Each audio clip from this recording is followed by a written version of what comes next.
I was bored with a lesbian scene.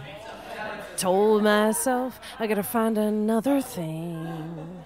So I strapped on my boots and I walked down the street and I rolled right into the local DKB. Drag King Bar, that is. When I walked in a quarter way, well, I thought I might be straight at the Drag King Bar last night. It's unlike me to look at boys, but when the girls are packing toys, I can dig that scene alright. Hello. I'm here today with the brilliant and handsome Hugo Drake for a very rare interview into the mind of the Drag King. So, Hugo, why don't you tell us a little bit about yourself? Howdy. My name's Hugo Eleanor Drake. Eleanor's for my mother. I was born in Argentina.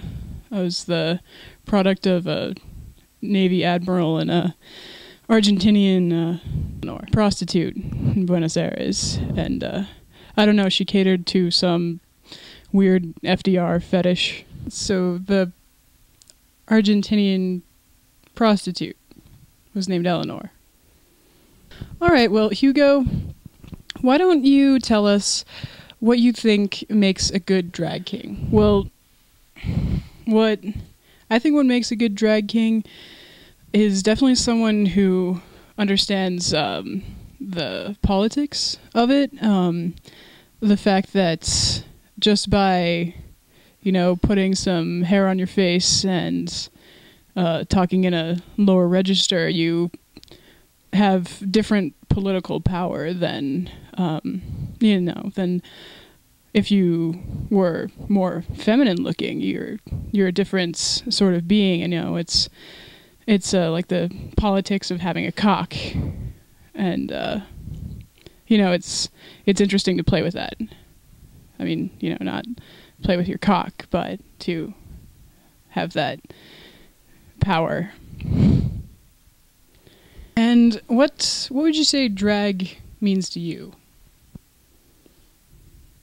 Well, I know that I drag because it's the fact that it elicits such a fascinating reaction from just the public at large.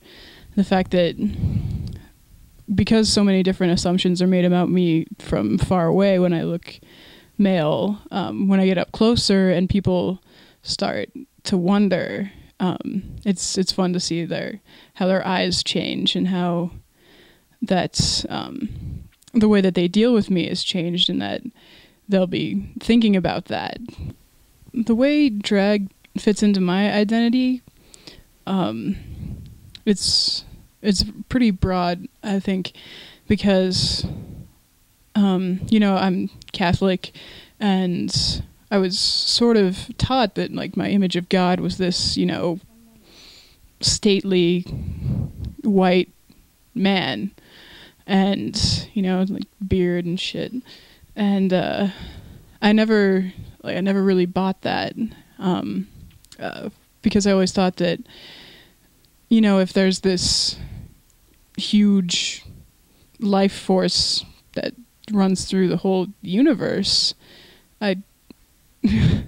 how limiting to assume that it looks anything like us or like anything we can understand or articulate, especially something as anatomical as male or female. So I always thought that must be true. If God made men and women, God must be both men and woman in that, however divine sense of it, however small, that must be the idea. So I always felt that when I decided to drag, that there was a lot of that malleability of gender and of someone's divinity, that you could be anatomically one way and look visually the other, I always thought was just truly powerful, and that's why I drag. That's one of the big reasons for me that I feel like it gets me closer to that trueness. Were all the boys really girls and the fags about their pearls at the drag king bar last night?